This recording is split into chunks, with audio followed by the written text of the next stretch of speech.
Daniel Harper had been working at Everline Industries for nearly 5 years. Every morning, he arrived before sunrise, sweeping marble floors that gleamed like mirrors, cleaning offices filled with people who never once learned his name. To most, he was invisible, the man with the mop who smelled faintly of bleach and exhaustion. But to his 8-year-old daughter, Mia, he was everything. Her hero, her world, her only parent. Mia had her mother's soft brown eyes that always seemed to see more than any child should. She waited every night for her dad to come home from the late shift, sometimes pretending to sleep just so he wouldn't worry about her staying up. Daniel would slip into her room, kiss her forehead, and whisper, "Someday, sweetheart, Daddy's gonna make things better." But someday always felt like it was slipping further away. Their apartment was small, one bedroom, flickering lights, a hum of an old refrigerator that groaned louder every night. Rent was overdue again. The landlord had started knocking harder. Still, Daniel kept his head down, hoping one day someone upstairs, literally and figuratively, would notice how hard he worked. Then there was her, Clara Vaughn, the CEO of Everline. A woman everyone respected, feared, or envied. Polished, brilliant, and always late to her own meetings because she never seemed to have time for anyone else. Her company was about to sign a multi-million-dollar deal that would define her career. She was at the top of the world, and Daniel was the man who cleaned the footprints off her floors. To IT all changed the morning Daniel found a letter taped to his locker. "Due to recent restructuring, your employment will be terminated effective immediately. We thank you for your service." He read the words 3 times, his hands shaking, his throat closing. He thought of Mia, her backpack with the torn strap, the shoes she'd outgrown, the lunchbox he filled with leftovers. His world went still, but the worst part wasn't the letter. It was overhearing 2 executives laughing in the hallway later that morning. Clara said cutting the janitorial budget was easy money. "She doesn't even know their names," one snickered. Daniel stood there, unseen, the mop in his hand tightening until his knuckles turned white. That night, he didn't sleep. He sat at the kitchen table, the termination letter crumpled beside an overdue bill, watching Mia draw at the other end. "Dad," she said softly, "when you smile, it makes me feel safe." He smiled back, but it hurt. When she went to bed, Daniel looked out the window, the city lights blurring through his tears. He whispered, "I'm sorry, baby girl." The next morning, he walked to work one last time, rain pouring, the world heavy and gray. He saw Clara's car parked in her reserved spot, gleaming beneath the overhang.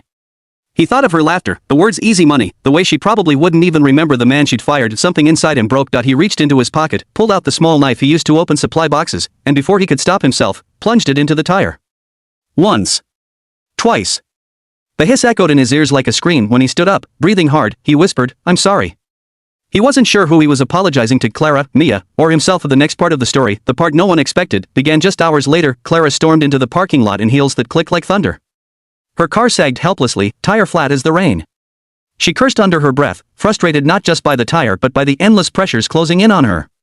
She was late again, and today of all days, it mattered. Then she saw him. Daniel stood under the edge of the building, mop bucket beside him, soaked to the bone, eyes red and distant. She glared. "You," she snapped. "You work here, right?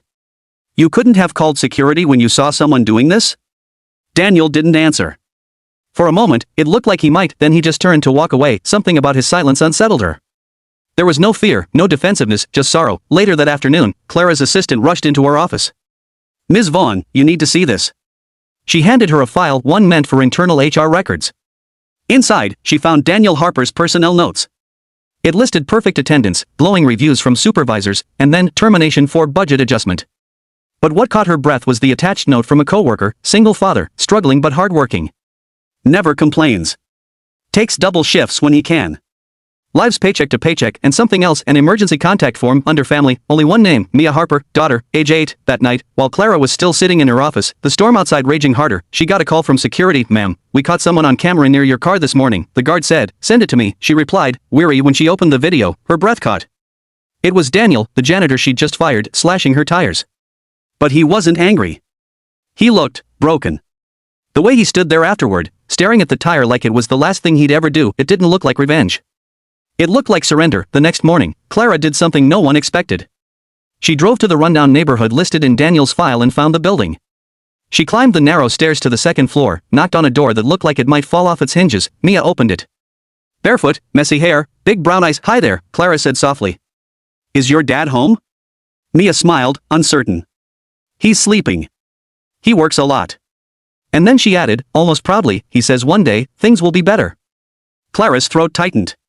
She handed the girl a small grocery bag, fruit, cereal, milk, and whispered, "Tell him, the CEO wants to talk." When Daniel woke up and saw her sitting in his tiny kitchen, he froze. "I came here to ask you something," she said quietly. "Why?" He looked at her for a long time, then down at the floor. "Because I didn't know how else to be seen," he whispered. "You took everything I had, and you didn't even know my name." The silence that followed was heavier than words.